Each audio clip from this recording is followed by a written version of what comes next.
దేవుడు మన మీద కృప చూపించి సజీవుల లెక్కలో ఉంచి ఈ విధంగా నడిపించినందుకే దేవుని మహింపరుస్తూ చేరివచ్చిన మీ అందరికీ మన దేవుడు రక్షకుడైన యేసు ప్రభు నామములో నా హృదయపూర్వక వందనములు తెలియజేస్తున్నాను. ప్రార్థన చేసుకుని దేవుని సెలవు చేత వాక్య ధ్యానంలోనికి ప్రవేశిద్దాం. ప్రార్థన. మహాపరిశుద్ధుడైన మా ప్రియ పరలోకపు తండ్రి, మీకే స్తోత్రములు నాయన. ఈ సాయంత్రకాల సమయంలో మేమందరము మీ బిడ్డలుగా చేరి ఉన్నాం నా ప్రభువా. మీ పరిశుద్ధమైన జీవము గల మాటలు నేర్చుకున్నట్టుకు నా తండ్రి, మేమందరము మీ పాదముల చెంత చేరి ఉండగా మీరే మాకు ఉపదేశించమని ప్రార్థిస్తున్నాను. మీ దాసునిగా సేవకునిగా మీరు నన్ను నిలవబెట్టారు. మీ ఉద్దేశములను వివరించి తెలియపరచుటకు మీ యొక్క నడిపింపును సహాయమును దయచేయమని ప్రార్థిస్తూ మీ ఆత్మతో మమ్మల్ని నింపమని వేడుకొనొచ్చు. దీన మనసు కలిగిన వారమై మిమ్మల్ని హెచ్చిస్తూ మమ్మల్ని తగ్గించుకుంటూ ఈ కృతజ్ఞతాస్తుతి ప్రార్థన మా ప్రభువును ప్రియరక్షకుడైన యేసుక్రీస్తు ప్రభుల వారి పేరట మీకే సమర్పించి ప్రార్థించి వేడుకొంచున్నాను తండ్రి. ఆమెన్.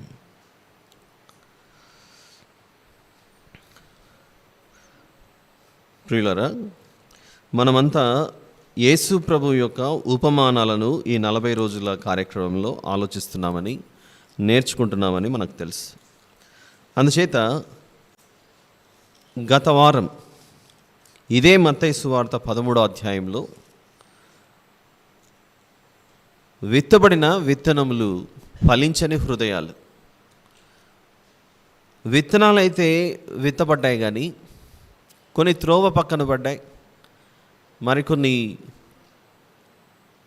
రాతి నేలల మీద పడ్డాయి, మరికొన్ని ముండ్ల పొదలలో పడ్డాయి, మరికొన్ని మంచి నేలల మీద పడ్డాయి.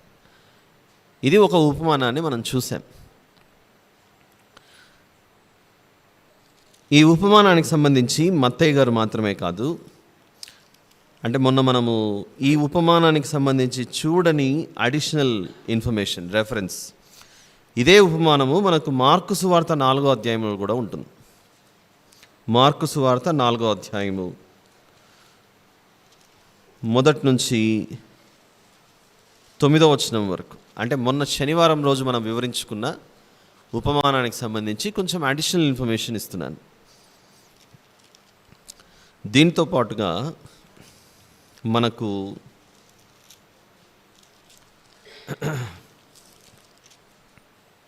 లూకాసు వార్త 8వ అధ్యాయం, అంటే మొన్న మనం విన్నటువంటి ఉపమానం ఏదైతే ఉందో అది మార్కు సువార్తలో కూడా కనబడుతుంది. దీనితో పాటుగా లూకాసు వార్త 8వ అధ్యాయం 4 నుంచి 8వ వచనం వరకు, లూకాసు వార్త 8వ అధ్యాయము 4 నుంచి 8 వరకేమో ఉపమానము, ఆ ఉపమానం యొక్క వివరణ 9 నుంచి 15వ వచనం వరకు లూకాసు వార్తలో ప్రభువు వివరించడం జరుగుతుంది. ఎలాగో ప్రభు యొక్క ఉపమానాలు మనం వింటూ వస్తున్నాం కనుక ఈ అడిషనల్ ఇన్ఫర్మేషన్ మనకు ఖచ్చితంగా ఉపయోగపడుతుందని నేను భావిస్తూ, ఇందాక మనం మార్కు సువార్త 4వ అధ్యాయం కూడా చూసాము. మొదటి వచనం నుండి 9వ వచనం వరకు ఉపమానం అయితే, ఆ ఉపమానం గురించి వివరణ మనకు 10వ వచనం నుండి 20వ వచనం వరకు ఉంటుంది. మార్కు సువార్త 4వ అధ్యాయము 10 నుండి 20వ వచనం వరకు. కాబట్టి ఈ మెసేజ్ ఎలాగూ మనకు ద బైబిల్ మెసేజెస్ అని యూట్యూబ్ ఛానల్లో అప్లోడ్ అయి ఉంది కనుక మళ్ళీ తిరిగి వినాలి అనుకున్నప్పుడు మత్తయి సువార్తతో పాటుగా మార్కు సువార్తను, లూకాసు సువార్తను కూడా చదువుకొని వింటే ఇంకా మనకు అడిషనల్ ఇన్ఫర్మేషన్ ఆ ఉపమానానికి సంబంధించి అందుతుంది. ఆల్ రైట్, ఇప్పుడు ఈరోజు వాక్య ధ్యానంగా మనం చదువుకున్న మత్తయి సువార్త 13కి వెళ్దాం. మత్తయి సువార్త 13 24 నుంచి 30వ వచనం వరకు ఇది కూడా ఒక పొలము, విత్తనము అనే ఉపమానం లాగానే మనకు కనబడుతూ ఉంటుంది. చూద్దాం ఏం రాయబడిందో. మత్తయి సువార్త 13వ అధ్యాయం 24 నుండి. ఆయన మరి ఒక ఉపమానము వారితో చెప్పెను. ఏమనగా, పరలోక రాజ్యము తన పొలములో మంచి విత్తనము విత్తిన ఒక మనుషుని పోలి ఉన్నది. మనుషులు నిద్రించుచుండగా అతని శత్రువు వచ్చి గోధుమల మధ్యను గురుగులు విత్తిపోయెను. మొలకలు పెరిగి గింజ పట్టినప్పుడు గురుగులు కూడా అగపడెను. అప్పుడు ఇంటి యజమానుని దాసులు అతని యొద్దకు వచ్చి, అయ్యా, నీవు నీ పొలములో మంచి విత్తనము విత్తితివి కదా, అందులో గురుగులు ఎక్కడి నుండి వచ్చినవని అడిగిరి. ఇది శత్రువు చేసిన పని అని అతడు వారితో చెప్పగా, ఆ దాసులు, మేము వెళ్ళి వాటిని పెరికి కూర్చుట నీకు ఇష్టమా అని అతన్ని అడిగిరి. అందుకతడు, వద్దు, గురుగులను పెరుకుచుండగా వాటితో కూడా ఒకవేళ గోధుమలను పెళ్ళగింతురు. కోతకాలం వరకు రెంటిని కలిసి ఎదుగనీయుడి. కోతకాలమందు గురుగులను ముందుగా కూర్చి వాటిని కాల్చివేయుటకు కట్టలు కట్టి గోధుమలను నా కొట్టులో చేర్చి పెట్టుడని కోతగాండ్రతో చెప్పుదునన్నాడు.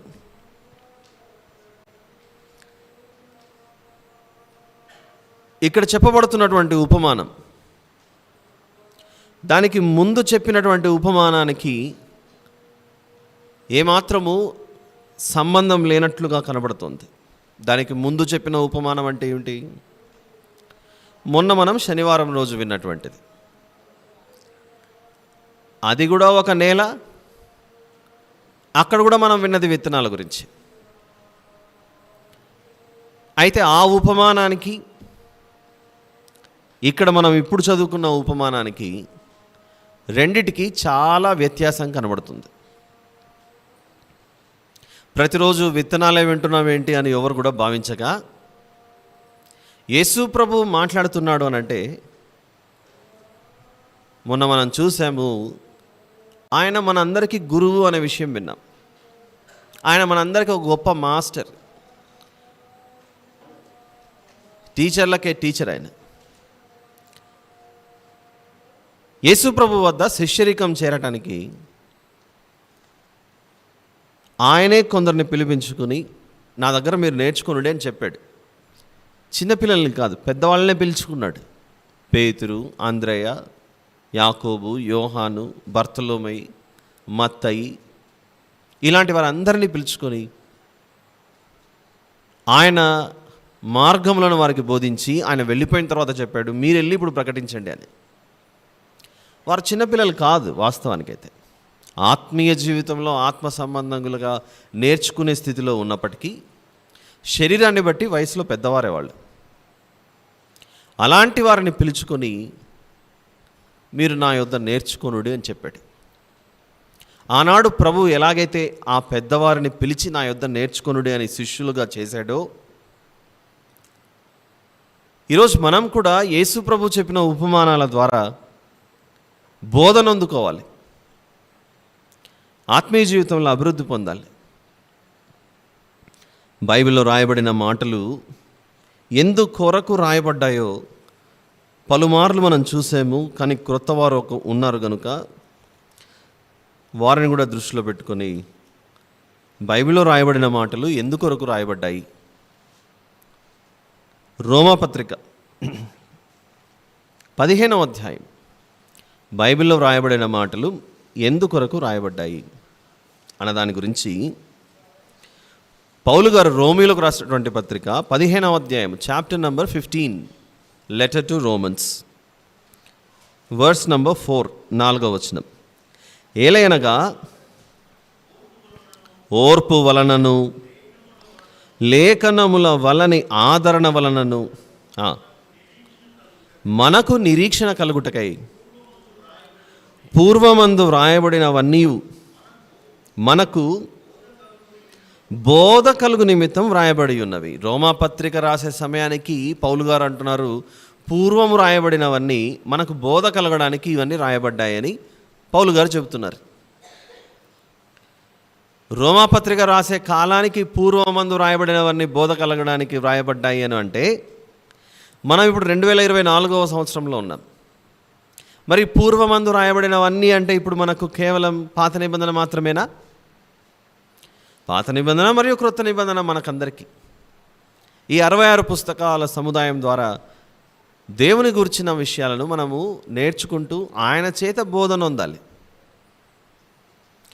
దీనితో పాటు మరొక మాట, కొరింథీయులకు రాసిన మొదటి పత్రిక, బైబిల్లో రాయబడిన మాటలు ఎందుకొరకు రాయబడ్డాయి? ఒక జవాబు దొరికింది, వాటి చేత మనం బోధన పొందాలి అని. నేర్చుకోవాలి, ప్రభువు పాదాల వద్ద కూర్చొని మనం నేర్చుకోవాలి. ఎంత అదృష్టం అది! అలానే కొరింథీయులకు రాసిన మొదటి పత్రిక 10వ అధ్యాయంలో, కొరింథీయులకు రాసిన మొదటి పత్రిక 10వ అధ్యాయము 11వ వచనంలో ఈ సంగతులు దృష్టాంతములుగా వారికి సంభవించి యుగాంతమందున్న మనకు బుద్ధి కలుగుటకై వ్రాయబడెను. ఒకటి బోధన ఉండాలి అని రోమపత్రికలో చదువుకున్నాం, బుద్ధి కలగాలని కొరింథీ పత్రికలో చదువుకున్నాం. ఒకవేళ బైబిల్లో రాయబడిన విషయాలు నాకు అవసరం లేదు అని ఒక మనిషి ఎవరైనా అనుకుంటే ఏమి కోల్పోతాడు?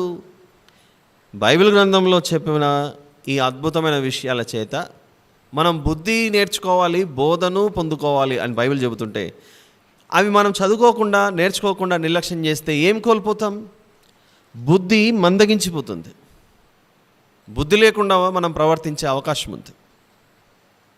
అవకాశం ఉంది కాదు, బుద్ధి లేకుండానే ప్రవర్తిస్తాం. ఈ లోకమందు దేవుని గురించిన జ్ఞానము, దేవుని గురించిన తెలివి, వివేచన, ఇవన్నీ బుద్ధి నేర్చుకుంటే ప్రయోజనమా? వాటిని నిర్లక్ష్యం చేసి వద్దనుకుంటే నష్టపోతామా? చెప్పండి. మనం నేర్చుకోవాలి. మొక్క పెరగడానికి నీళ్ళు అనే ఎగ్జాంపుల్ మనం చూసాం. ఆత్మ అభివృద్ధి చెందడానికి దేవుని వాక్యమే. ఇది ఎలా సాధ్యమవుతుంది? ఇది మేమేమి స్వీకరించట్లేదు కానీ అంటే మన చెవుల ద్వారా వినుట వలన విశ్వాసము కలుగును అన్న మాట ద్వారా ఆ విశ్వాసము చేత మనం ఏం చేస్తామంటే ప్రభువు కొరకు నిరీక్షణతో ఎదురు చూస్తాం. ఆయన చెప్పిన మాటలన్నీ సత్యమే అని, అవి ఖచ్చితంగా ఒకరోజు నెరవేర్చబడతాయని, ఆయన వాక్కులో జీవం ఉందని, ఆయన చెప్పిన మాట ఖచ్చితంగా నెరవేర్చబడే తీరుతుందని, గతంలో ఆయన చెప్పిన మాటలు ఏది కూడా తప్పిపోలేదని, యెషయా గారు రాసిన గ్రంథంలో కన్యక గర్భవతి అయి కుమారుని కనును అని 7వ అధ్యాయం 14వ వచనంలో ఉంటుంది. యెషయా గ్రంథం 7:14. ఎక్కడో యెషయా గారు 7వ అధ్యాయం 14వ వచనంలో చెబితే అది ఎప్పుడు నెరవేర్చబడింది? క్రొత్త నిబంధనకు వచ్చిన తర్వాత మత్తయి సువార్తలో కన్యక గర్భవతి అయి ఇమ్మానుయేలును కనును అనే మాట నెరవేర్చబడిందా పడలేదా? నెరవేర్చబడింది. అది ఇదంతా ఎప్పుడు జరుగుతుందంటే ఆయా ప్రవచనానికి, ఆయా లేఖనానికి కాలము సంపూర్ణమైనప్పుడు అవన్నీ జరుగుతూ ఉంటాయి. ప్రతిదానికి కాలం, ప్రతిదానికి సమయం, ప్రతిదానికి టైం. ఆ కాలం సమీపింపగానే దేవుని యొక్క వాక్యము క్రియారూపకం దాల్చుతుంది. అది అందుచేత ఇప్పుడు మనం చదువుకుంటున్న మత్తయి సువార్త 13వ అధ్యాయము 24వ వచనంలో ఈరోజు మనం పరీక్షించబోయే కాదు, ఆలోచించబోయే, పరిశీలించబోయే, నేర్చుకోబోయే 24వ వచనం ప్రారంభమే ఎలా ఉంది చెప్పండి? ఆయన మరి ఒక ఉపమానము వారితో చెప్పాను. మరి ఒక అంటే అర్థం ఏంటి? వన్ మోర్ అని అర్థం. ఇంతకుముందు చెప్పిండేది మాత్రమే కాదు, ఇప్పుడు ఇంకొకటి చెప్తున్నాను. ఈసారి కూడా మళ్ళీ యేసు ప్రభు ఏ ఎగ్జాంపుల్ తీసుకున్నాడు? మళ్ళీ విత్తనం ఎగ్జాంపులే తీసుకున్నాడు. విత్తనం ఎంత సైజు ఉంటుంది? చాలా చిన్నగా ఉంటుంది. చాలా చిన్ని విత్తనంతో ఏకంగా పరలోకానికి సంబంధించిన గొప్ప విషయాలను మనకు బోధిస్తున్నాడు దేవుడు. ఇప్పుడు మనిషి భావించాలి, ఇంత చిన్న సీడ్, ఇంత చిన్న విత్తనం కూడా నాకు దేవుని గురించిన విషయాలు తెలియజేస్తుందా? దేవుని గురించిన విషయాలు మనకు నేర్పిస్తుందా అని మనం ఆలోచించాలి. విత్తనాలను కొనుక్కొని తినటం మనకు అలవాటు. మేమెప్పుడు విత్తనాలు కొనుక్కొని తింటామండి అని మనం అనుకుంటే, బస్ స్టాండ్లోకి పోయేటోడు పల్లి బఠానీ అని అమ్ముతారుగా. ఏంటిది అది? విత్తనమే. ఇంత కరెక్ట్గా ఈయన చెప్తున్నాడు, ఈయన ఎప్పుడన్నా అమ్ముకున్నాడేమో పల్లి బఠానీ అని మాత్రం దయచేసి అనుకోకుండా మనకు ఏ స్టైల్లో చెబితే అర్థమవుతుందో ఆ స్టైల్లో చెప్పాలని చేస్తున్న ప్రయత్నం అది. మోసాలు చేయట్లేదు, అమ్ముకున్నా కూడా అది న్యాయమే, ధర్మబద్ధమైన పనే. ఆల్ రైట్, విందాం. మత్తయి సువార్త 24లో మరి ఒక ఉపమానం వారితో చెప్పాను. ఏమనగా, పరలోక రాజ్యము తన పొలంలో మంచి విత్తనం విత్తిన ఒక మనుషుని పోలి ఉన్నది. మంచి విత్తనము ఒక పొలంలో విత్తాడట. ఎవరు విత్తారు? ఒక మనుషుడు విత్తాడట. ఆ మనిషి విత్తి వెళ్ళిపోయిన తర్వాత రాత్రి అయింది, చీకటైంది, మనుషులు నిద్రించుచున్నగా అతనికి ఒక శత్రువు ఉన్నాడట. ఎవరికి? ఏ మనిషి అయితే మంచి విత్తనం విత్తాడో ఆ విత్తిన మనిషికి ఒక శత్రువు ఉన్నాడట. అంతే కదా, భూమి మీద మనం బ్రతుకుచుండగా మనల్ని ప్రేమించేవారు కొందరు ఉంటారు, నిష్కారణంగా మనల్ని ద్వేషించేవారు ఉంటారు.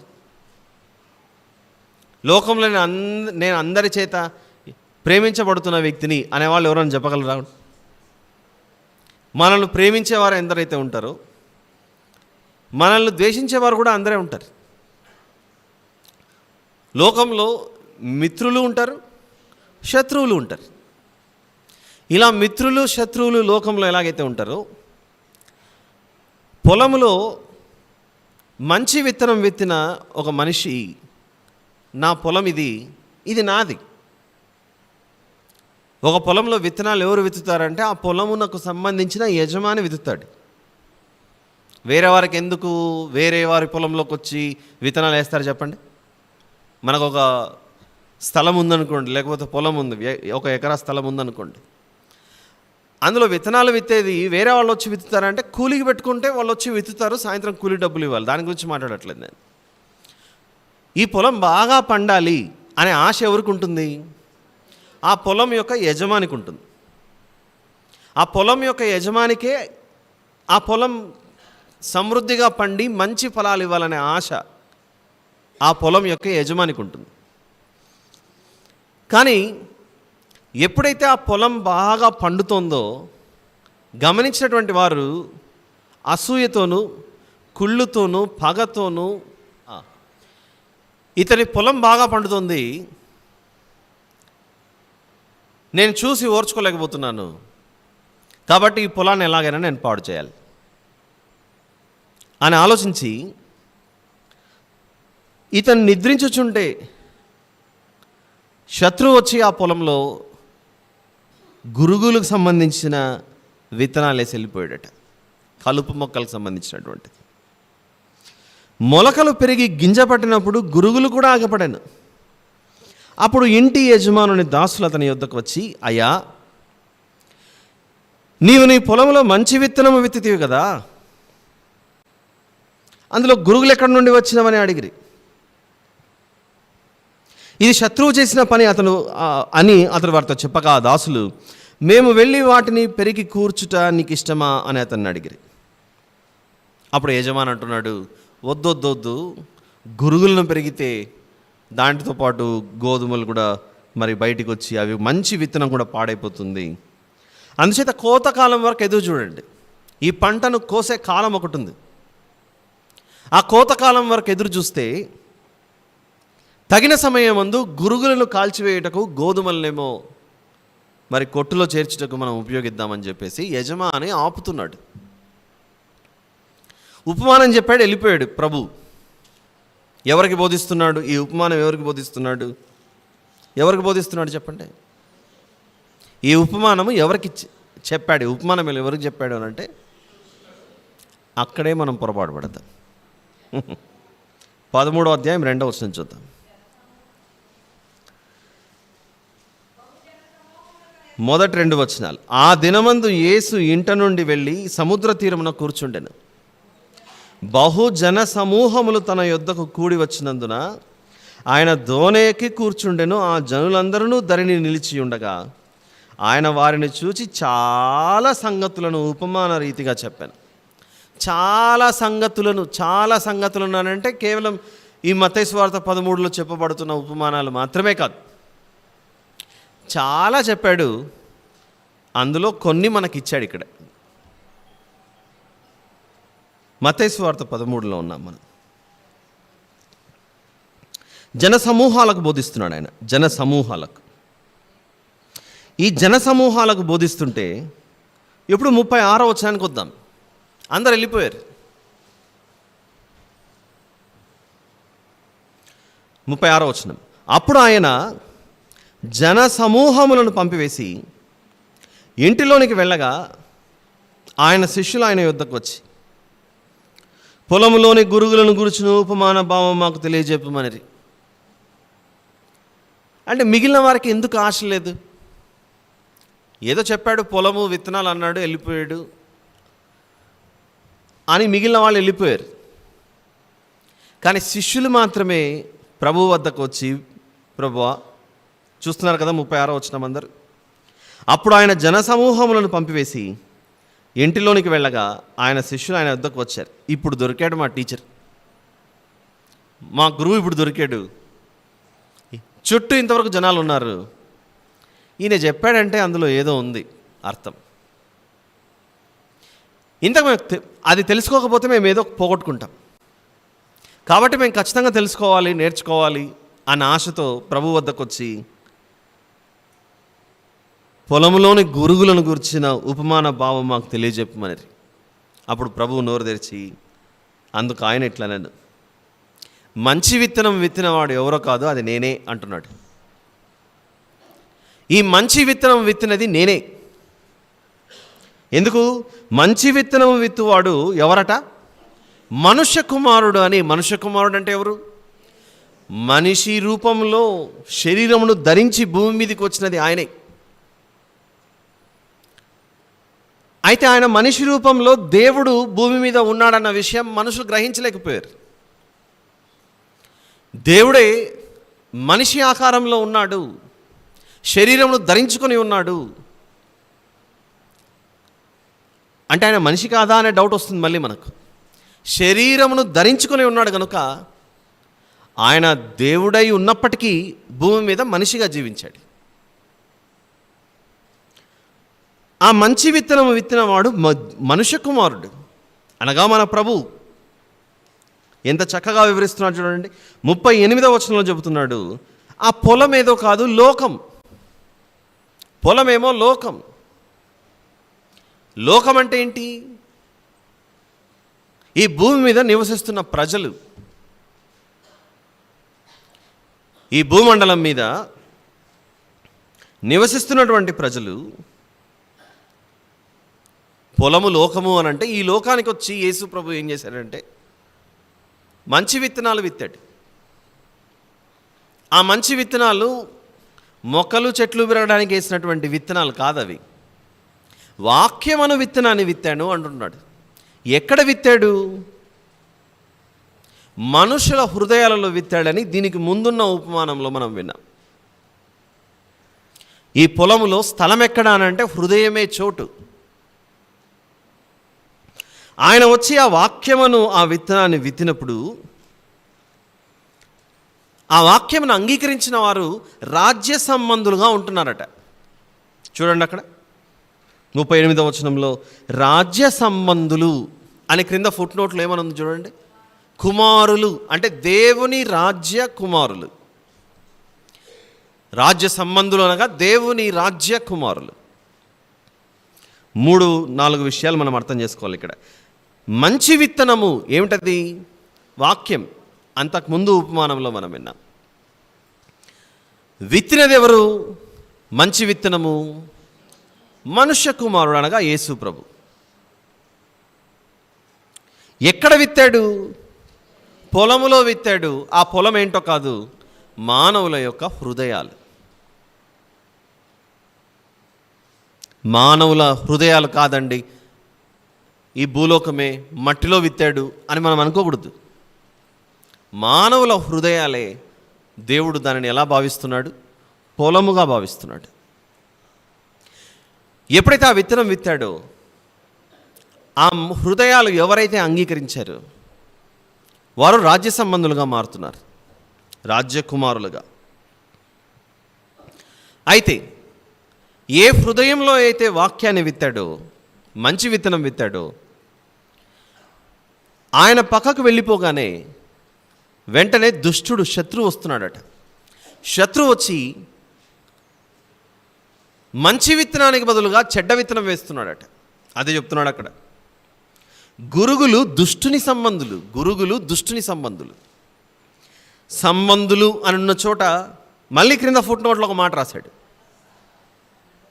అక్కడేమో రాజ్య సంబంధులు అన్నాడు పైన, అదే వచనంలోనే సంబంధులు అన్న చోట మళ్ళీ కుమారులు అన్నాడు. అంటే కుమారులు భూమి మీద పెరుగుచుండగా, కుమారులు అనగా మనుషులు, కుమారులు కుమార్తెలు, స్త్రీలు పురుషులు ఇద్దరి పక్షాన చేరుతున్నారు. దేవుని రాజ్య సంబంధికులుగా ఉండేవారు, దుష్టుని రాజ్య సంబంధికులుగా ఉండేవారు.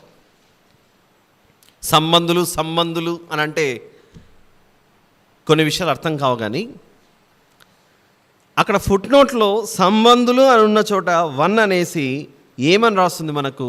కుమారులు అని ఉంది. దుష్టుని సంబంధులు అని ఉన్న చోట కొద్దిసేపు సంబంధులు తీసి ఏం పెట్టుకోవచ్చు? దుష్టుని కుమారులు. అర్థమవుతుందా? అక్కడికి రావాలి, మన యొక్క డెస్టినేషన్ అక్కడికి రీచ్ అవ్వాలి, గమ్యం అక్కడికి చేరుకోవాలి. దుష్టుని కుమారులు. మరి దుష్టుడు ఎవరు? సాతానుడు, అపవాది, క్రూర మృగం, ఆది మహాఘట సర్పం. అంటే మనుషుల్లో దేవుని బిడ్డలు, అపవాది బిడ్డల? ఈ లోకంలో పెరుగుచున్నది ఎవరు అనంటే దేవుని రాజ్యకుమారులు కొందరు, దుష్టుని రాజ్యకుమారులు మరికొందరు. ఈ ఉపమానము చాలాసార్లు మనం చదువుకొని ఉంటాం, వినింటాం. కానీ మళ్ళీ ఎందుకు మనము ఇంత డీప్గా ఆలోచించాల్సిన పరిస్థితి వస్తుందంటే, లోతుగా భూమి మీద పెరుగుతున్న మనుషులు, స్త్రీ కావచ్చు, పురుషుడు కావచ్చు, పిల్లలు, కుమార్తెలు కావచ్చు, కుమారులు కావచ్చు, శరీరాన్ని బట్టి మనము తల్లిదండ్రులకు జన్మించిన ఎదుగుచూ ఉండగా ఆత్మ సంబంధమైన ఎదుగుదల జరుగుతున్నప్పుడు ప్రజలు విడిపోతున్నారు 2 భాగాలుగా. ఎలా విడిపోతున్నారు? ఆత్మ సంబంధమైన జీవితంలో కొందరు దేవుని కుమారులుగా మారుతున్నారు, మరికొందరు దుష్టుని కుమారులుగా మారుతున్నారు. మరి దుష్టుని కుమారులుగా ఎలా మారుతున్నారు? దుష్టుని బిడ్డలుగా ఎలా మారుతున్నారు? సాతాను యొక్క బిడ్డలుగా మనుషులు ఎలా మారుతున్నారు? అసలు వినటానికి ఎంత ఇబ్బందికరంగా ఉంది చూడండి. దుష్టుని కుమారులు, సాతాను కుమారులు, సాతాను బిడ్డలు అంటుంటే మనకు బాధ అనిపించట్లేదా? నేనేమన్నా సాతాను బిడ్డనా అని ఒక్కసారి మనల్ని మనం అద్దం ముందర కూర్చొని మన ముఖాన్ని మనమే చూసుకుంటూ, నేను దేవుని బిడ్డనా, నేను సాతాను బిడ్డనా అని ఒకసారి పెద్ద క్వశ్చన్ మార్క్ వేసుకుంటే, బైబిల్ చెబుతుంది ఇదిగో ఎదుగుచున్న జీవితంలో 2 వర్గాలు కనబడుతున్నాయి. ఒకటి దేవుని రాజ్య కుమారులు, మరొకటి సాతాను కుమారులు అని. ఎవరు సాతాను కుమారులు? వాక్యమును విన్నా అది నాకు వద్దు అని పక్కన పడేసి మంచి విత్తనాన్ని తొలగించుకొని సాతానుడు వేసే విత్తనాన్ని స్వీకరిస్తున్న వారే సాతాను కుమారులు. ఇది ఎలా సాధ్యమవుతుంది అనంటే, యోహాను గారు రాసిన మొదటి పత్రికలో మనుషులు ఏ విధంగా అపవాది కుమారులుగా మారుతున్నారు, మనుషులు ఏ విధంగా దుష్టుని యొక్క బిడ్డలుగా మారుతున్నారు అంటే, యోహాను గారు రాసిన మొదటి పత్రిక 2వ అధ్యాయంలో 16వ వచనంలో చెబుతున్నాడు, లోకములో ఉన్నదంతయు అనగా శరీరాశయు, నేత్రాశయు, జీవపు డంబమును దేవుని వలన, తండ్రి వలన పుట్టినవి కావు, అవి లోక సంబంధమైనవే. లోక సంబంధమైన విత్తనాలు ఇవి.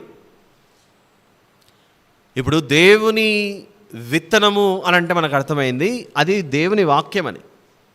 మంచి విత్తనము అని మొన్న విన్న, శనివారం విన్న ఉపమానము, మరియు ఇప్పుడు వింటున్న ఉపమానంలో కూడా మనుష్య కుమారుడు మంచి విత్తనాన్ని విత్తాడు అని చెప్పుకుంటున్నాం. ఇంతకా ఆ మంచి విత్తనం ఏంటి?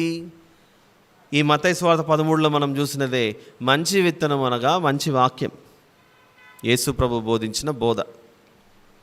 మరి మంచి విత్తనం అంటే ఏదో తెలుసుకున్నప్పుడు సాతానుడు వేసే విత్తనం కూడా మనకు అవగాహన ఉండాలి.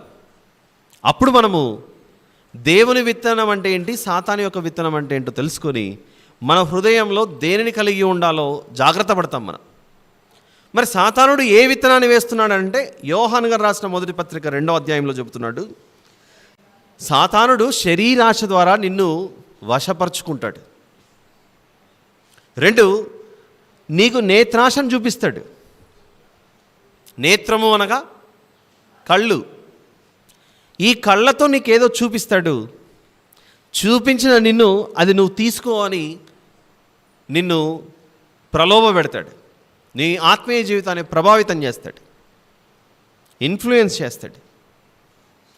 శరీరాశ ద్వారా నిన్ను లోపరుచుకుంటాడు.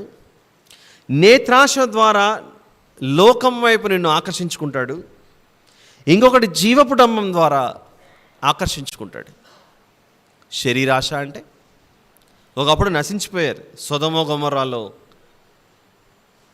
లోతు గారు, వద్దు నాయన ఇంత పాపం చేయకండి, ఇంత పాపాన్ని మీరు మూట కట్టుకోకండి అని సొదొమ గొమొర్రా ప్రజలకు లోతు గారు ఒకవైపు చెబుతున్నా, శరీరాశ కొరకై, శరీరాశ నిమిత్తమై చివరికి దేవుని ఉగ్రతకు వారు గురైపోయి కాల్చబడి బూడిదైపోయారు ఆ సొదొమ గొమొర్రాలో ఉన్న ప్రజలు. శరీరాశను బట్టి నశించిపోయారు. ఇకపోతే 2వది నేత్రాశ. యాకోబు గారి అన్న ఆ సమయంలో ఏశావు గారు తమ్ముడు చేస్తున్న ఎర్రగా కనబడుతున్న ఆ చిక్కుడుకాయ కూరకు ఆశపడి తన జ్యేష్ఠత్వాన్ని అమ్మేసుకుంటాడు. ఆ రోజు నుంచి దేవుడు ఇదిగో యాకోబు గారిని ఏశావు గారి స్థానంలో పెట్టేశాడు జ్యేష్ఠత్వం విషయంలో. నువ్వు నన్ను అన్న అంటున్నావు కదా, ఇక మీదట ఈ చిక్కుడుకాయ కూర నాకు ఇస్తే చాలు, ఈ రోజు నుంచి నేను నిన్ను అన్న అంటాను, నువ్వు నన్ను తమ్ముడు అనొచ్చు అనే అగ్రిమెంట్ జరిగింది వారిద్దరి మధ్య. అవును, పాపం ఆకలితో ఉండొచ్చేమో, అడిగిండొచ్చులేమో మనం అనుకోవచ్చు. ఆ తర్వాత ఏశావు గారి జీవితం దైవభక్తి కలిగినటువంటిది. తల్లిదండ్రులకు విధేయత చూపించి జీవితంలోకి ప్రవేశించకుండా తాను ఎవరినైతే వివాహం ఆడతారో వారు ఏశావు గారి తల్లిని బాగా ఇబ్బంది పెట్టినటువంటి అన్యురాలైన స్త్రీలు వారు. మన జీవితం ఎవరితో పంచుకుంటున్నాం, ఎవరితో సహవాసం చేస్తున్నాం అనేది కూడా చక్కటి నిర్ణయాలు తీసుకుని జీవితంలో అడుగు ముందుకేయాలి. దాంతోపాటు సాతానుడు ఏదైనా తోటలో హవమ్మకు చూపించాడో ఆ పండు చూడటానికి చాలా బాగుందట. ఆదికాండంలో ఆ సందర్భం చూడండి ఒకసారి. ఆదికాండము 3వ అధ్యాయంలో నేత్రాశ ద్వారా ఎలా మనము దేవునికి దూరం అవుతామో చెబుతున్నాడు. 6వ వచనం చూద్దాం. 3వ అధ్యాయం ఆదికాండము 6వ వచనంలో, స్త్రీ ఆ వృక్షము ఆహారమునకు మంచిదియు కన్నులకు అందమైనదియు వివేకమిచ్చు రమ్యమైనదియునై ఉండుట చూచినప్పుడు చూడటం ఎలా సాధ్యమవుతుంది? నేత్రముల ద్వారా సాధ్యమవుతుంది. అలా సాతానుడు ఏం చేస్తాడంటే శరీరాశ, నేత్రాశ అన్న వాటిని చూపించి మంచి విత్తనం మన దేవుని వాక్యం మన హృదయం మన పొలంలో పడినప్పుడు దానిని కాస్త తొలగించి వీని యొక్క విత్తనం వేస్తున్నాడు అక్కడ. అలా దుష్టుడు దేవునికి శత్రువు. మనుష్య కుమారుడైతే మంచి విత్తనం వేస్తే ఆ మనుష్య కుమారునికున్న పొలము చూసి ఓర్చుకోలేక శత్రువు వచ్చి దుష్టుని సంబంధమైన విత్తనాన్ని వేశాడట. ఎందుకై ఉండొచ్చు? ఆ అపవాదికి తెలుసు మన భవిష్యత్తు ఏంటన్నది. ఏంటి మన భవిష్యత్తు? వీరందరూ దేవుని బిడ్డలు, వీరు దేవునితో ఉంటే పోయి పరలోకంలో కూర్చుంటారు, నాకైతే నరకం ఉంది, నిత్యాగ్ని ఉంది, ఎప్పుడు నేను అక్కడ కాల్చబడుతూ అగ్ని ఆరదు పురుగు చావదన్న లోకంలో ఉండాలి, అక్కడ నేనే ఎందుకు వెళ్ళాలి? దేవుడు వీరందరినీ చూసి ఏమంటున్నాడంటే వీరు నా సొత్తు అని అంటున్నాడు. కాబట్టి నేను పొందుకోనని ఆ పరలోకం ఏదైతే ఉందో అది ఆయన సొత్తైన ప్రజలు కూడా పొందుకోకుండా వీరిని కూడా నేను దొంగలించాలి. ఆ శత్రువుతో దేవుని సంబంధికులమైన మనము ఈ భూమి మీదకి వచ్చిన తర్వాత దేవుని పక్షాన ఉండవలసిన మనము కాస్త పార్టీ మార్చి దేవునితో ఉండమని చెప్పి ఎవరితో చేయి కలిపి ముందుకు పోతున్నాం? మనం సాతానుతో ముందుకెళ్ళిపోతున్నాం.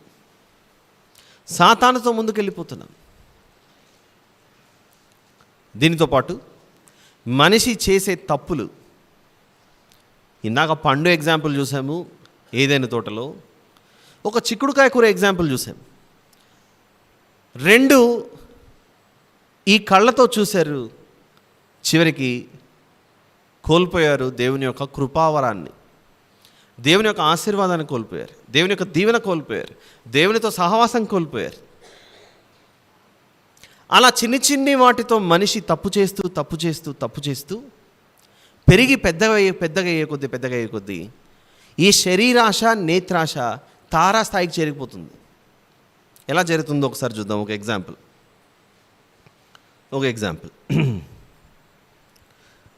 సామెతల గ్రంథం 5వ అధ్యాయం. సామెతల గ్రంథము 5వ అధ్యాయం.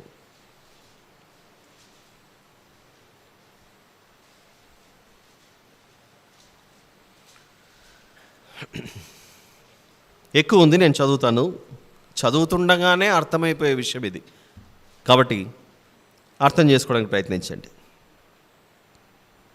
నా కుమారుడా, నా జ్ఞానోపదేశము ఆలకింపుము, వివేకము గల నా బోధకు చెవియొగ్గుము, అప్పుడు నీవు బుద్ధి కలిగి నడుచుకుందు. జ్ఞానోపదేశము ఆలకిస్తే బుద్ధి కలిగి నడుచుకుంటామట. ఏంటా జ్ఞానోపదేశము అనంటే 3వ వచనం నుండి చెబుతూ, జారస్త్రీ పెదవుల నుండి తేనె కారును, దాని నోటి మాటలు నూనె కంటను నూనెపైనవి, దాని వలన కలుగు ఫలము ముసిని పండంత చేదు, అది 2 అంచులు గల కత్తి అంత పదును గలది, దాని నడతలు మరణమునకు దిగుటకు దారి తీయును, దాని అడుగులు పాతాళమునకు చక్కగా చేరును, అది జీవమార్గమును ఏమాత్రమును విచారింపదు, దానికి తెలియకుండానే దాని పాదములు ఇటు అటు తిరుగును. కుమారులారా, నా మాట ఆలకింపుడి, నేను చెప్పు ఉపదేశం నుండి తొలగకుడి. జారస్త్రీయుండు ఛాయకు పోక నీ మార్గము దానికి దూరముగా చేసుకును, దాని ఇంటి వాకిటి దగ్గరకు వెళ్ళకుము. వెళ్ళిన ఎడల పరులకు నీ యవన బలమును, క్రూరులకు నీ జీవిత కాలమును ఇచ్చివేతువు. ఇదంతా చదువుకుంటూ వస్తే జీవితం పాడైపోయిన తర్వాత మనిషి ఆలోచిస్తాడట. 12వ వచనంలో 11, 12 వచనాలు చూద్దాం. ఇలాంటి వాటిని నువ్వు ఆశించి ముందుకెళ్తే తుదకు నీ మాంసమును నీ శరీరమును క్షీణించిపోతుందట. నీ మాంసమును నీ శరీరమును క్షీణించినప్పుడు, అయ్యో ఉపదేశం నేను ఎట్లు త్రోసివేసి తిని, నా హృదయము గద్దింపు నెట్లు తృణీకరించెను, నా బోధకుల మాట నేను వినకపోతిని అని అప్పుడు బాధపడతాడట.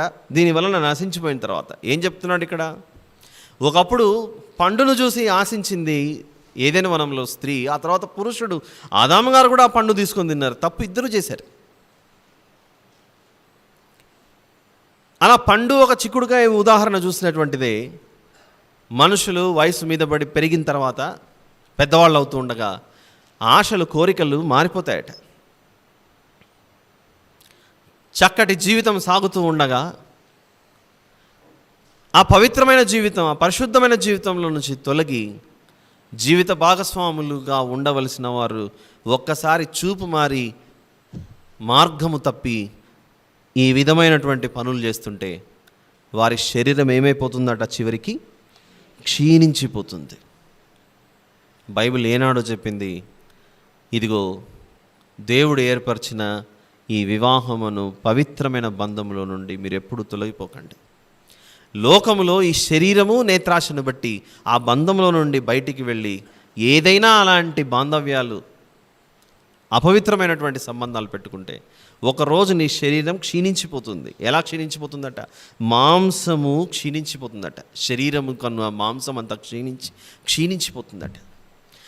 అలా క్షీణించిపోయినప్పుడు మంచాన పడినప్పుడు ఆలోచిస్తాడట మనిషి, అయ్యో ఉపదేశం నేను ఎట్లు త్రోసివేసి తిని, నా హృదయము గద్దింపునెట్లు తృణీకరించెను.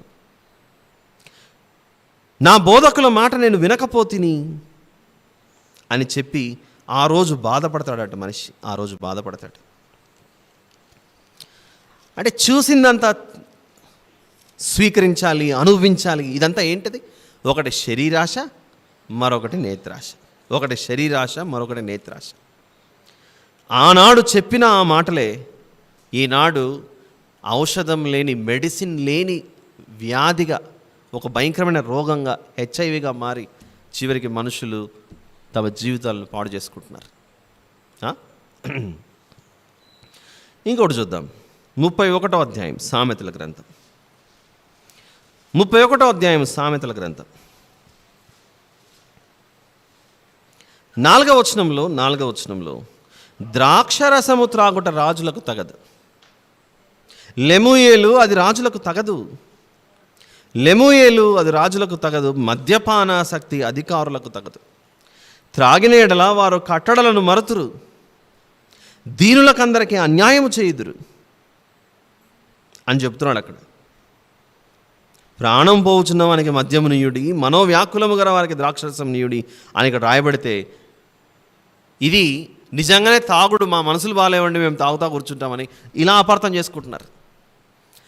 ఆ కాలంలో ఎలాంటి మనలాగా హాస్పిటల్స్ కానీ మెడికల్ షాపులు కానీ లేవు కనుక దేవుడు వారి ఒక మెడిసిన్ లాగా, ఔషధం లాగా, ఆరోగ్యం బాగలేకపోతే వాడుకోవడానికి అన్నట్లుగా, ఉదాహరణకు హిజ్కియా గారికి ఆరోగ్యం బాగలేకపోతే, రాజైన హిజ్కియా గారికి ఆరోగ్యం బాగలేకపోతే అంజూరపు ముద్దను తీసుకొని వచ్చి గాయమైన చోట పెడతారు. మనం ఇప్పుడు అంజూరపు ముద్దలు పెట్టుకుంటున్నామా, మామిడికాయ ముద్దలు పెట్టుకుంటున్నామా? ఏమీ చేయట్లేదు. హాస్పిటల్కి వెళ్తాము, ఒక ఆయింట్మెంట్ తీసుకుంటాం, రాసుకుంటాం. అప్పటికి ఇంకా అంత టెక్నాలజీ, ఆ మెడిసిన్ పెరగలేదు. కానీ ఏం చెప్తున్నాడు ఇక్కడ? మద్యపానాసక్తులై ఉండకండి అని చెప్తున్నాడు. దాన్ని మద్యపానం అని ఎందుకన్నారు? మన తెలుగు భాషలో కొంచెం లాజిక్ ఆలోచిస్తే, పుట్టుకతో తాగాము నీళ్లు పాలు, అది మధ్యలో వచ్చింది మన జీవితంలోకి, అందుకే అది మద్యపానం అయింది. అర్థమైందా? మన జీవితం మధ్యలో వచ్చింది, అది మద్యపానం అయింది. అది మధ్యలో వచ్చింది ఎప్పుడైనా జీవితాన్ని నాశనం చేసేదే. ఆదాము హవ్వలు ఇద్దరు ఉంటే వారి మధ్యలోకి దుష్టుడు తీరాడు, జీవితం పాడైపోయింది. ఈరోజు మన శరీరం కూడా లోపల ఊపిరితిత్తులు కానీ మరొకటి కానీ అన్ని అవయవాలు, కిడ్నీలు అన్నీ నాశనం అయిపోతున్నాయంటే ఈ మధ్యలో వచ్చిన పానాన్ని ఇష్టం వచ్చినట్లు స్వీకరించడమే. ఇష్టం వచ్చినట్లు స్వీకరించకూడదు, కొంచెం తీసుకోవచ్చా అంటే కొంచెం కూడా నో. బైబిల్ చెబుతోంది ఇదంట. అది చూడడానికి మెరుస్తూ ఉంటుందట. దాన్ని చూసి ఆకర్షితులు కాకండి. నేత్రాశ. ఈ మాటల విలువ ఎప్పుడు అర్థమవుతుందంటే, ఇదే మత్తయి సువార్త 5లో చెప్పాడు, నీ మాంసం క్షీణించినప్పుడు అర్థమవుతుందంట. నీ మాంసం క్షీణించినప్పుడు అర్థమవుతుందట దేవుని మాటలు. బలం ఉంటేనే కదా లేచి పని చేయగలదు. ఇకపోతే మరొకటి యోహాను గారు రాసిన మొదటి పత్రికలు చూసాం. అది జీవపు డంబం. జీవపు డంబం అంటే ఏంటి?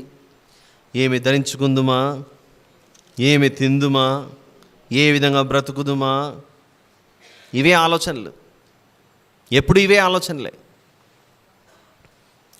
దైవజనుడైన ఎలీషా గారు తిరస్కరించిన వెలగల వస్త్రాలను, ఇవి నాకు కావాలని ఆశించాడు ఎవరు? గెహాజీ. ఏమైపోయాడు? జీవపు డంబంలో పడిపోయి కుష్ఠరోగిగా మారిపోయాడు. సాతాను యొక్క విత్తనాలు చూడండి ఎలా ఉందో. మనం కూడా ఉన్నదాంతో తృప్తి చెందే లక్షణం మనకు లేక అతిగా ఆశించి మనం ఏం చేస్తామంటే మన శక్తికి మించి నాకు ఇది కావాలి, ఇది కావాలని ఆలోచించి ఇంట్లో కూడా భర్తలను పోటుకు పెట్టి, లేకపోతే ఈ రెండు వైపులా ఉంటాయి. అతను బిల్డింగ్ కట్టాడు, నేను ఎప్పుడు కట్టాల్సింది కాబట్టి నేను ఏమైనా చేసి కడతాను అని మనం ఏదంటే అలా పొరపాట్లు చేసుకుంటూ వెళ్ళిపోతుంటాం. మళ్ళీ పాట పాడతాం మందిరానికి వచ్చి, రాజాని భవనములో అని పడతాం మనం. ఆ దేవుడను రాజాభవనం కాదు మనకు కావాల్సింది. ఆలోచన మాత్రం భూమి మీద ఈ భవనాలు. దేవునితో సహవాసం చేసేటప్పుడు సాతానుకు ఎట్టి పరిస్థితుల్లో చోటు ఇవ్వకూడదు. వాని విత్తనం ఏంటో మనకు తెలియాలి. ఇప్పుడు భోజనం చేస్తున్నాం అనుకోండి, అలా అన్నం కలుపుతున్నప్పుడు ప్లేట్ మీద ఏదో కరకర అనే శబ్దం వస్తుంది. ఏమై ఉండొచ్చు అని వెతుకుతాను చెప్పండి. నేను తీసుకునే ఆహారం ఎప్పుడు ఇలాంటి శబ్దం రాదే, ఇక్కడ ఏదో అటు ఇటు తిరుగుతుంది అని మళ్ళీ ఇంకా 4-5 సార్లు రుద్దుతాం మనం దాన్ని. ఆ రుద్దగా మళ్ళీ శబ్దం వస్తూ ఉంటుంది. మళ్ళీ ఏం చేయాలి? ఇప్పుడు ఒక్కొక్క మెతుకు ఇలా వేరు చేస్తుంటాం. అలా వేరు చేస్తూ చేస్తూ చేస్తూ అమ్మ దొంగ నువ్వు ఇక్కడ దాక్కున్నావా అని ఆ ప్లేట్లో ఉన్న గుళిక రాయనో చిన్న రాయనో మట్టి పెన్ అది తీసేసి మనం ఏం చేస్తాం? తీసి పక్కన పడేస్తాం. అంటే నీ దేహం మీద నీకు అంత ఇష్టం, మన శరీరం అంటే మనకు అంత ఇష్టం. ఇందులోనికి రాయి రప్ప ఇలాంటిది ఏదీ పోకూడదని శరీరం విషయంలో ఇంత ఆశ తీసుకొని జాగ్రత్త పడతామే. మరి హృదయంలో కూడా మంచిదేదో నిన్ను పాడు చేసేదేదో ఆలోచించి మన నిర్ణయాలు తీసుకోవాలిగా. మరొక ఎగ్జాంపుల్, దేవుడు మనకు కళ్ళు ఇచ్చాడు. ఈ కంటిలో ఏదైనా నలుసుపడింది అనుకోండి, భలే అని చప్పట్లు కొట్టి నలుసుందండి అని చెప్పేసి హ్యాపీగా అలానే తిరుగుతూ ఉంటామా? నీళ్ళు వేసుకొని దాన్ని తడిపి, పోకపోతే అవసరమైతే డాక్టర్ దగ్గర కూడా వెళ్ళి ఆయన ఇచ్చే ఐ డ్రాప్స్ తీసుకొని ఏదో ఒకటి చేసి మొత్తానికైతే నలుసుని తీసి బయటపడాలని కంటికి ఇబ్బంది కలిగేదాన్ని మనం తొలగించుకుంటుంటాం. ఇందాక భోజనం ఎగ్జాంపుల్ చెప్పా. తింటుండగా నోటికి రాయి పడితే మంచిది కాదని రాయిని ఏరి పడేస్తుంటాం. నోటి విషయంలో, ఆహారం తీసుకునే విషయంలో ఇది నాకు మంచిది కాదని జాగ్రత్త పడి తీసి పక్కన పడేస్తాం. కంటి విషయంలో నలుసు పడితే తట్టుకోలేదు. ఇక మిగిలినది మన ముక్కు. మంచి పరిమళ వాసన వస్తుందంటే దాన్ని స్వీకరిస్తుంటాం. దారిలో పోతున్నప్పుడు దుర్గంధం ఏదైనా వస్తుందనుకోండి, అయ్యో భలే అని చెప్పేసి ఉంటామా? మనము కర్చీఫ్ పెట్టుకొని ఇది నేను పీల్చకూడదు అని ముక్కు విషయంలో కూడా జాగ్రత్త పడతాం. ముక్కు చేయాల్సిన పని చక్కగా చేస్తుంది, కళ్ళు చేయాల్సిన పని చక్కగా చేస్తుంది, నోరు చేయాల్సిన పని నోరు చక్కగా చేస్తుంది. చేయనిదంతా ఏంటంటే చెవులే. అందుకే యేసు ప్రభు ఆయన చెప్పిన సువార్త అంతటిలో పదే చెప్తుంటాడు, చెవులు గలవాడు వినుగాక అంటాడు. చెవులు గలవాడు వినుగాక. నాలుక గలవాడు తినుగాక అన్నాడా? కళ్ళు ఉన్నవాడు చూపులు చూచునుగాక అన్నాడా? అనలేదు. అవి ఎలాగో తన పని తను చేసుకుపోతున్నాయి చక్కగా. నలుసు పడితే ఒప్పుకోదు కన్ను, దుర్వాసన వస్తే ఒప్పుకోదు ముక్కు, రాయి నోటిలోకి వస్తే ఒప్పుకోదు నోరు. కానీ చెవి మాత్రమే వినగానే తప్పు చేస్తుంటుంది. అయితే కంటితో మేమేమి తప్పు చేయమా? చూపులు, నేత్రాశ, దాని గురించి మాట్లాడలేదు. ఒక నలుసు గురించి మాట్లాడాను నేను. ఇప్పుడు ఒక నలుసు గురించి మాట్లాడాను. నలుసు లోపలికి వెళ్తే కన్ను ఒప్పుకోదు, దుర్వాసన వస్తే ముక్కు ఒప్పుకోదు, ఏదైతే స్వీకరించకూడదో అది నోట్లోనికి పడితే ఈ నోరు ఒప్పుకోదు. ఒప్పుకుంటుందిలేండి నోరు. దేని విషయంలో ఒప్పుకుంటుందంటే, ఇందాకనే ఒక గ్లాసు చూసాము, అది మధ్యలో వచ్చిన పానం అని, దాని గురించి ఒప్పుకుంటుంది. ఏం చెప్తున్నానంటే, చెవులే పొరపాటు చేస్తుంది. జాగ్రత్తగా ఉండండి మీరు ఏం వింటున్నారో. రెండింటినీ స్వీకరిస్తుంది. రెండింటినీ స్వీకరించి, అబ్బా నా స్నేహితుడు చెప్పాడు, నా మిత్రుడు చెప్పాడు, పదండి మన జీవితాలను అక్కడికి పోదాం, అక్కడికి తీసుకెళ్దాం, ఇది చేస్తామని. ఒక రకంగా చెప్పాలంటే మనకు శిరస్సు యేసు ప్రభు. మనం ఆయన దేహానికి అంటుకట్టబడిన అవయవములు చెప్పినట్లుగా శిరస్సు వినాలా? శిరస్సు చెప్పినట్లు అవయవాలు వినాలా? ఆలోచించండి, జాగ్రత్తగా వినండి. మన అందరికీ శిరస్సు యేసు ప్రభు అయితే శిరస్సు చెప్పినట్లు మిగిలిన అవయవాలు, కాళ్ళు చేతులు అన్నీ వినాలా? లేదా కాళ్ళు చేతులు చెప్పినట్లు శిరస్సు వినాలా? ఒకవేళ శిరస్సు చెప్పినట్లు వినకుండా కాళ్ళు చేతులు చెప్పినట్లు వింటాము అని అంటే ఇంకేం చేస్తుంటాయి? ఈ చేతులు కాళ్ళు మనల్నే కొట్టిదంతుంటాయి. ఒకడు ఉంటాడు, తాను ఇలా కొట్టుకుంటూ అంటాడు. మీరు ఎప్పుడన్నా వీధుల్లో పిచ్చోడిని చూస్తే అప్పుడప్పుడు కొట్టుకుంటూ అంటాడు, ఇది తీసుకొని అది తీసుకొని. యేసు ప్రభు గెరాసేనీయుల ప్రాంతానికి వెళ్ళినప్పుడు ఒకడు రాయి తీసుకొని తనను తాను గాయపరచుకుంటున్నాడట, తనను తాను హింసించుకుంటున్నాడట. వస్త్రం లేక తనను తాను హింసించుకుంటున్నాడు. ఎందుకు? తన శిరస్సు సరిగా పనిచేయట్లేదు. ఎవరికి అప్పచెప్పాడు? తన దేహాన్ని సాతానుకు అప్పచెప్పాడు. సాతానుడు నిన్ను నాశనం చేస్తున్నాడు. అక్కడ ఆ గెరాసేనీయుల ప్రాంతంలో ఆ వ్యక్తి యొక్క జీవితం దయ్యములు పట్టిన వాడే ఎలాగైతే నాశనం అయిపోయాడో, మనం కూడా మన ఆత్మీయ జీవితాలను సాతానా నా హృదయం నీకే అనేసాం మనం. ఆడేం చేశాడు? ఆ హృదయాన్ని దేవునికి మనకు దూరం చేసి మన సంబంధాన్ని, మన బాంధవ్యాన్ని పాడు చేసేసాడు. ఈరోజు అదే చెప్తున్నాడు దేవుడు ఈ ఉపమానం ద్వారా ఏం మాట్లాడుతున్నాడంటే, నాయన నీకు చెప్పుతున్న ఈ ఉపమానంలో నీ హృదయమను పొలములో మంచి విత్తనం వేసింది నేనే వేశాను. అయితే నేను వెళ్ళిపోయిన తర్వాత నా పక్షాన కొందరు దాసులు కూడా వచ్చి విత్తారు. అదే చెప్తున్నాడు అక్కడ మత్తయి సువార్త 13లో. చూడండి అక్కడ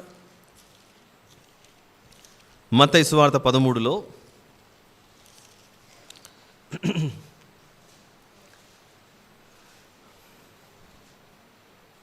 27వ వచనం.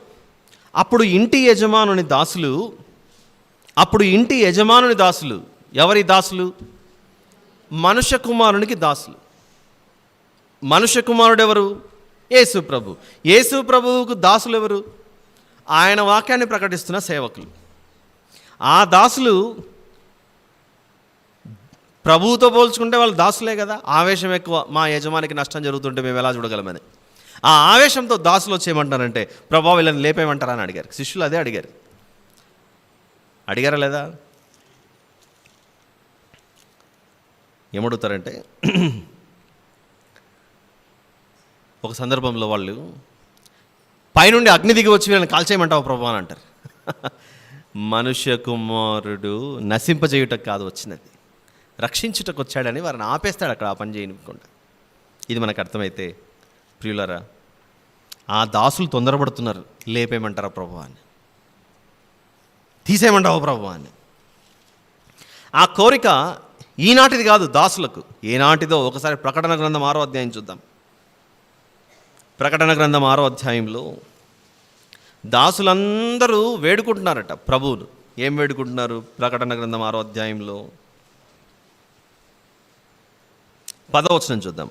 ప్రకటన గ్రంథము 6వ అధ్యాయం 10వ వచనం నుండి, నాదా సత్యస్వరూపి పరిశుద్ధుడా, ఎందాక తీర్పు తీర్చకయు మా రక్తము నిమిత్తము భూనివాసులకు ప్రతిదండన చేయకయు ఉందు అని బిగ్గరగా కేకలు వేసిరు. అందరూ అడుగుతున్నారు, మా రక్తం వీళ్ళు ఒలికించారు, ఎప్పుడు తీసేస్తావు ప్రభు వీళ్ళని. తెల్లని వస్త్రము వారిలో ప్రతివానికి ఇయ్యబడెను, మరియు వారి వలనే చంపబడబో వారి సహోదరుల యొక్కయు లెక్క పూర్తి అగు వరకు ఇంకా కొంచెము కాలము విశ్రమింపవలనని వారితో చెప్పబడెను. ఎన్నాళ్ళు ప్రభువా ఇలాంటి వారిని భూమి మీద ఇంకా బ్రతికిస్తామంటే, ప్రభు దీర్ఘశాంతుడై సమాధానం ఇస్తున్నాడు అక్కడ. ఇంకా కొంచెం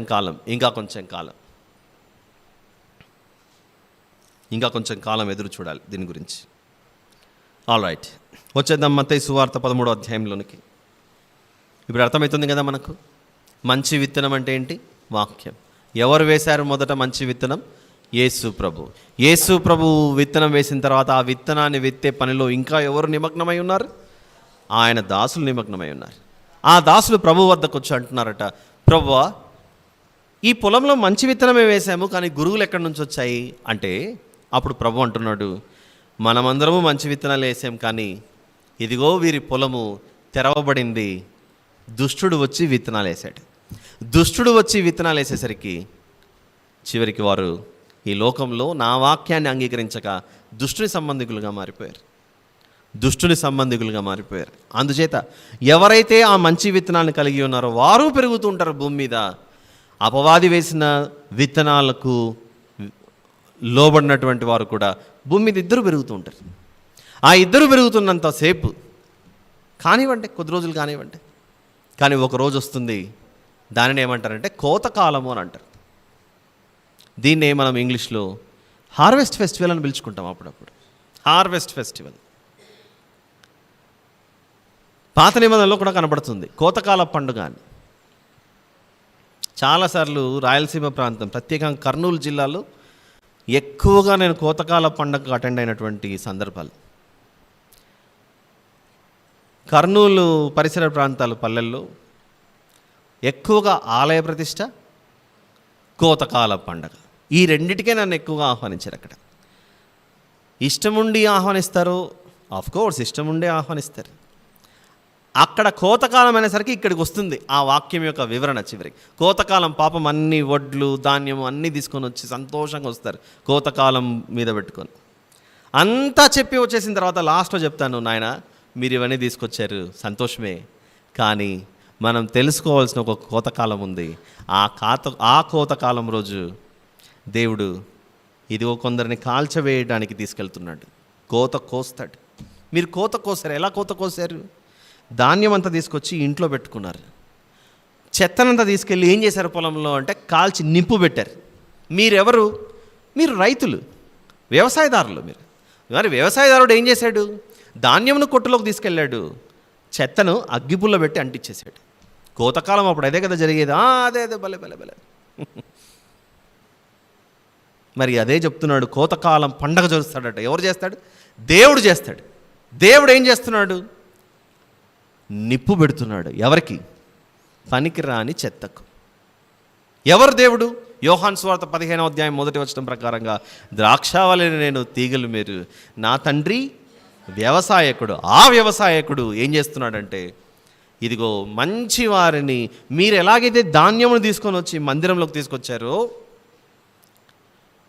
ఆయన వారిని పరలోక రాజ్యంలోనికి చేర్చుకుంటాడు. ఆయన వారిని కాని వారు అయితే, ఆయన వారు ఎవరైతే కారో వారందరూ అగ్గి పాలు అయిపోతారు, నిప్పు పాలైపోతారు, నిత్యాగ్ని పాలవుతారు. మంచి పండగకు మీరు నన్ను పిలిచారండి, థ్యాంక్ యూ అని చెప్తుంటాను. అప్పుడు పాపం బాప్తీసం తీసుకోకుండా ఉన్నవారు కూడా మోసుకొని వస్తుంటారు భుజాల మీద. బాప్తీసం తీసుకోకున్న వారు కూడా భుజాల మీదకి వస్తే వీరు సంతోషించాలా, దిగులు పడాలా? ఇప్పుడప్పుడు అయ్యో మేము తెచ్చిన పదార్థాలన్నీ వ్యర్థమేనా అంటే, ఆఫ్కోర్స్ అవి బూడిదలో పోసినట్లే. దేవుడు నీ సహోదరునితో ఏవైనా నీకు సమాధానం లేకపోతే ముందు సమాధాన పడి వచ్చి ఆ తర్వాత కానుక అర్పించు అని అంటాడు. ఇక్కడ నువ్వు ఏకంగా ఎవరితో పెట్టుకున్నావు ద్వేషం? దేవునితో ద్వేషం పెట్టుకున్నావు. దేవునితో సమాధాన పడకుండా ఆయనకు నువ్వు ఏమిస్తానంటే ఆయన ఏమి అంగీకరిస్తాడు చెప్పండి? మొన్న ఒక ఎగ్జాంపుల్ చెప్పాను. రోజు తాగొస్తున్నాడట, అలవాటు మారలేదు, కానీ ఒకరోజు పట్టుచీర పట్టుకొచ్చాడు. ఎలా వచ్చాడు? తూగుతూ వచ్చాడు. ఇప్పుడు భార్య, నా భర్త నాకు పట్టుచీర తెచ్చాడని సంతోషించాలా? ఈ తాగుబోతుడు ఇంకా తాగుడు మానలేదని చెప్పేసి బాధపడాలా? ఈ రెండిట్లో ఏది కరెక్ట్ చెప్పండి? ఇప్పుడు పట్టుచీర విషయంలో ఆనందిస్తుందా నిజమైన భార్య? భర్త నిజంగానే చెడు అలవాట్లన్నీ మానేసుకొని ప్రేమగా అతను పట్టుచీర తీసుకురాకపోయినా తనతో కలిసి భోంచేస్తే ఇష్టపడుతుందా? ఏది బాగుంటుంది చెప్పండి? మాకు పట్టుచీర ఇష్టమైన వాళ్ళు ఎవరైనా ఉంటే ఏం చేయలేదు ఇక్కడ.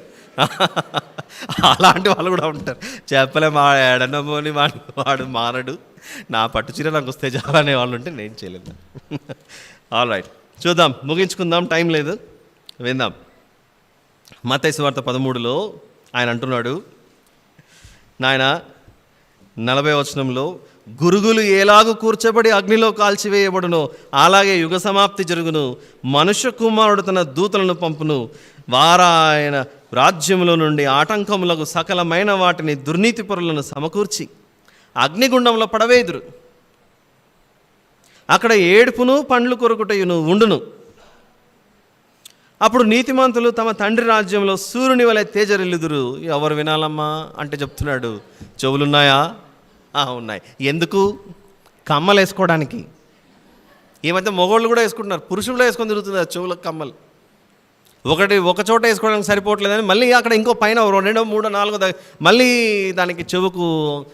ఎవరన్నా ఉంటే మిమ్మల్ని ఏమనట్లేదు దయచేసి. అంటే పరోక్షంగా సువార్త ఏంటంటే, నీ చెవిని అలంకరించుకుంటున్నావు బంగారంతో, మంచిదే. దేవుడు బంగారం కంటే విలువైన వాక్యాన్ని చెవులోకి పంపిస్తున్నాడు. బంగారం మీద ఉన్న ధ్యాస, బంగారం కంటే విలువైన వాక్యం మీద మనకు ధ్యాస లేదా? అమ్మ, ఈరోజు స్త్రీలకు చాలా బలపడింది అని అనుకుంటే ఆ బంగారపు చెవులకు కమ్మలు కొనిచ్చేది పురుషులే. కాబట్టి కొనిచ్చేటోడు దీనికి రెస్పాన్సిబుల్, వేసుకున్నవారు కూడా దీనికి బాధ్యులే. ఆల్ రైట్, అర్థమైందా? అందుకే చివరిగా ఒక మాట చూసి, మార్కు సువార్త 9వ అధ్యాయం 48వ వచనం. మార్కు సువార్త 9వ అధ్యాయము 48వ వచనంలో, నరకమున వారి పురుగు చావదు, అగ్ని ఆరదు. ఎందుకండి ఎన్ని కష్టాలు? కొద్ది రోజులు భూమి మీద మన యొక్క ఆశలు లోక సంబంధమైన వాటిని అణుచుకుంటే దేవునితో సుఖంగా సంతోషంగా యుగ యుగాలు ఉండొచ్చుగా. ఎన్నో నీతి మాటలు చెప్తుంటాం పిల్లలకి. అమ్మ కొద్ది రోజులు చదువుకోమ్మా, పరీక్షలు వచ్చాయి, ఆ తర్వాత కావాల్సిన టీవీ చూసుకో, ఆ తర్వాత కావాల్సిన కొంచెం లేటుగా లేయి, ఇవన్నీ చెప్తుంటాం పిల్లలకి. కొద్ది రోజులు కష్టపడితే మంచి భవిష్యత్తు ఉంటుందని చెప్తుంటాం మనం. అదే మాట మన ఆత్మీయ జీవితానికి మనం ఎందుకు అప్లై చేసుకోం?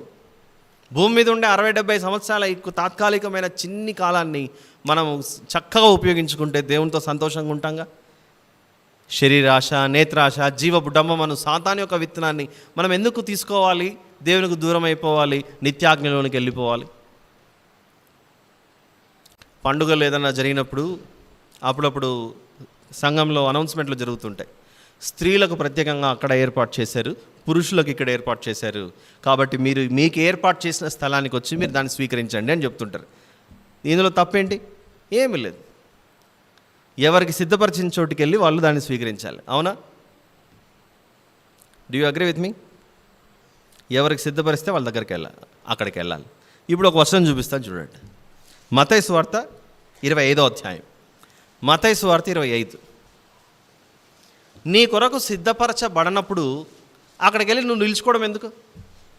అవమానం కదా. పోయి అక్కడ నిలబడినా కూడా అమ్మ ఇది పురుషులది, స్త్రీలకు అక్కడ ఉంది, అక్కడికి వెళ్ళమ్మా అంటారు. లేదా పురుషుడు వెళ్ళి స్త్రీల మధ్యలో నిలబడ్డాడు అనుకోండి, స్త్రీలందరూ లైన్లో నిలబడ్డారు, అక్కడ ఒక పురుషుడు గడ్డం మీసాలు పెట్టుకొని మధ్యలో వాళ్ళ ప్లేట్ పట్టుకొని నిలబడ్డాడు. ఏం చేస్తారు? ఏం నీకు బుద్ధి లేదా? ఇంతమంది మధ్యలో నువ్వు ఎందుకు దూరావు? పురుషులకు అక్కడ, నీకు ఇక్కడ సిద్ధపరచలేదు, అక్కడ ఏర్పాటు చేశారు అంటారా? చెప్పండి. ఎవరికి సిద్ధపరిస్తే ఆ సిద్ధపరిచిన వారి దగ్గరికి వెళ్ళి వాళ్ళే వెళ్ళాలి. అది క్రమం, మర్యాద. ఇప్పుడు ఒక వచనం చూపిస్తాను, మీరు ఆలోచించండి, ఇంటికి వెళ్ళి జీవితాంతం గుర్తుండాలి ఈ వచనం. మత్తయి సువార్త 25వ అధ్యాయంలో 41వ వచనం చూద్దాం. 41వ వచనం.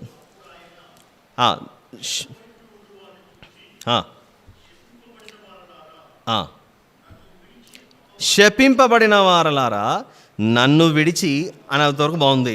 ఇప్పుడు చూడండి వచనం. అపవాదికిని వాని దూతలకును సిద్ధపరచబడిన నిత్యాగ్ని అనందు చూసారా? అపవాదికిని వాని దూతలకు ఏమి సిద్ధపరచబడింది? నిత్యాగ్ని. మనం ఎందుకు వెళ్ళాలి? అది మనది కాదు కదా. అపవాదికిని వాని దూతలకును ఏం సిద్ధపరచబడిందట? నిత్యాగ్ని. అపవాదికి వాని దూతలకు సంబంధించింది నిత్యాగ్ని. వాళ్ళు వెళ్ళి తీసుకుంటారు, మనం ఎందుకు ప్లేట్ పట్టుకొని నిలబడాలి? ఎవరికి ఆశ? అపవాదికిని వాని దూతలకు సిద్ధపరచబడిన నిత్యాగ్ని. మన కొరకు సిద్ధపరచబడలేదు. మనకేం సిద్ధపరచబడింది? లోకము పుట్టినది మొదలుకొని సిద్ధపరచబడిన దేవుని రాజ్యాన్ని మనం స్వతంత్రించుకోవాలి. అదే అధ్యాయం పైన ఉంటుంది. All right, thank you very much. ఇంతటితో నేటి ఉపమానం సందేశం సమాప్తం.